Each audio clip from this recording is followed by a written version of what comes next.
On a luxurious evening, a wealthy man hosted a grand birthday party at his mansion. The lights sparkled, music filled the air, and the guests were all successful and powerful people. Amid the fine suits and glittering wine glasses, the host did not forget an old-school friend who was poor. Though he knew his friend had nothing fancy, he still sent the invitation with sincere respect. The poor man, deeply touched, prepared a small but heartfelt gift and quietly entered the lavish party with a gentle smile.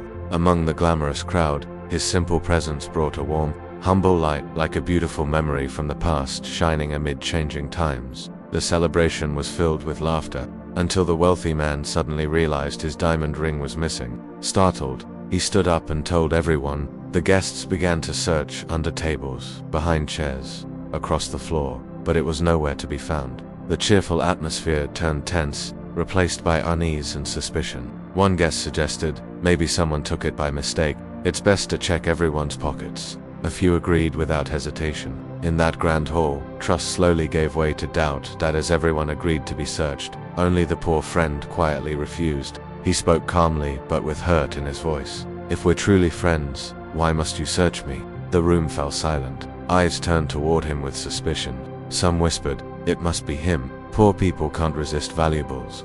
He didn't argue, just stood still, head lowered, enduring the shame.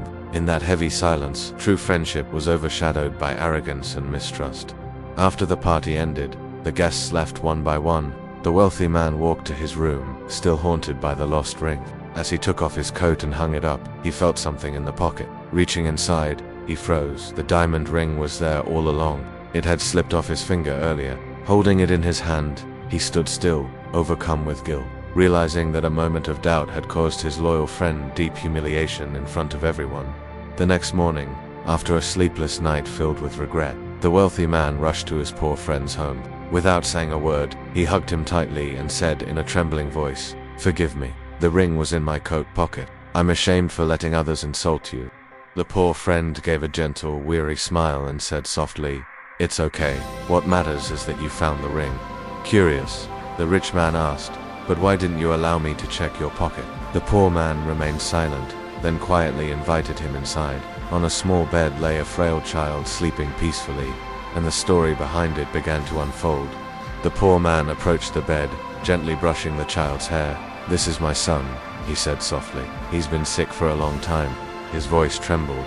"Before I left for your party, he said to me, 'Papa, please bring me something sweet from the big party.' My heart ached. When I saw the table full of sweets, I took just one piece of candy and slipped it into my pocket for him.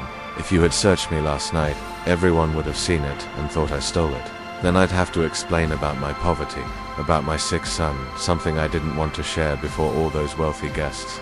Tears streamed down his face. "Yes, I am poor, but I'm not a thief. I'm just a father who wanted to make his child happy." Hearing this, the rich man stood speechless, tears filling his eyes. He stepped forward, hugged his old friend tightly, and said, "I'm truly sorry. You're a better man than I am." Looking at the sleeping child, he added, "Let me take your son to the hospital. I'll cover everything. Let this be my way to make amends." The poor man bowed his head, too moved to speak. In that small room, two men, one rich, one poor, stood in silence, united by compassion and understanding. The story ends with a timeless truth. The true worth of a person lies not in wealth, but in character, trust, and unconditional love.